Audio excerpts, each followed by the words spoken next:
I am playing, those that are familiar with the Peter James novels, there's one in particular called Not Dead Enough, and I'm playing Detective Superintendent Roy Grace, and he's a character that features... That's a series? Yeah, it's a series of books, and he features in a lot of Peter James novels. And I've wanted to play this for about... I've known Peter now for about 4 or 5 years, and when we met up some years ago down in Brighton, I just said to him, I'm a big fan. And he said, would you like to do it on stage one day? You know, I said, of course I would. So, I mean, it's like 4 years later, I've got the chance to do it, hence why I'm just growing this little goat. I was going to say, is that part of the character? Oh, I just couldn't be bothered shaving, to be honest with you. But no, it is, and I'm going to get my hair cut short and just try and change the look on stage. So he's Detective Superintendent Roy Grace. Roy Grace. So what is he like? What's his... He's a bit of an anti-hero. He's somewhat flawed. He lives on his own. We find out during... And those that are fans of Peter James will know what I'm talking about. His wife went missing 10 years ago, and he doesn't know whether she's been abducted, but he has this constant search for his wife. And he gets sidetracked now about a serial killer that's happened in the southeast, where there's three murders, one suspect, but no proof. Look, that bit I can believe all that bit. Go on then. Laura Whitfield as your girlfriend. Laura Whitmore. Even, sorry. Yeah. Her Get as the name well. right. Both of them. Both. As your girlfriend. Yeah. What? Well, you got a problem with that?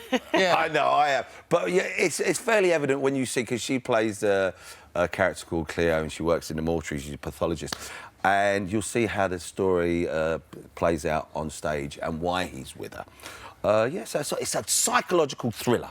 That's what it is. And I could see that on the telly. Well, funny you should say that, Amy. Yeah. We're hoping. We're hoping. Telly written all over it. Well, Peter James, you know, it's like anything like Frost and Morse. These books have been very popular over the years, and I think Peter James, certainly with this character, Roy Grace, and there is some interest of me playing this character on TV. Hence one of the reasons why I wanted to bring him to the stage, to, you know, bring him to life. So you're touring? Yeah, we kick off in Dartford next week, then we're doing Southampton, we're in Bristol, Milton Keynes. So when was the last time you did a serious stage role?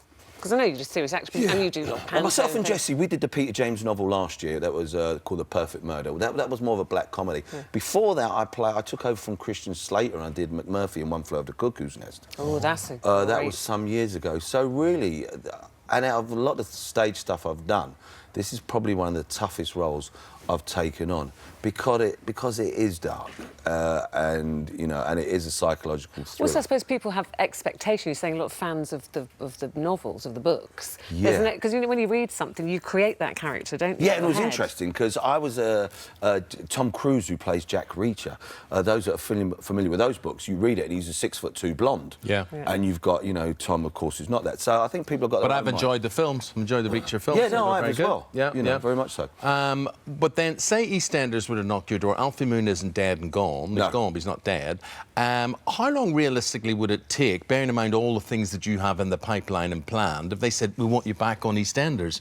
That would take quite a lot of advance notice, wouldn't it? Well, at the moment, we're still, you know, I'm so thankful, A, for EastEnders, and B, that they've not killed off Alfie Moon.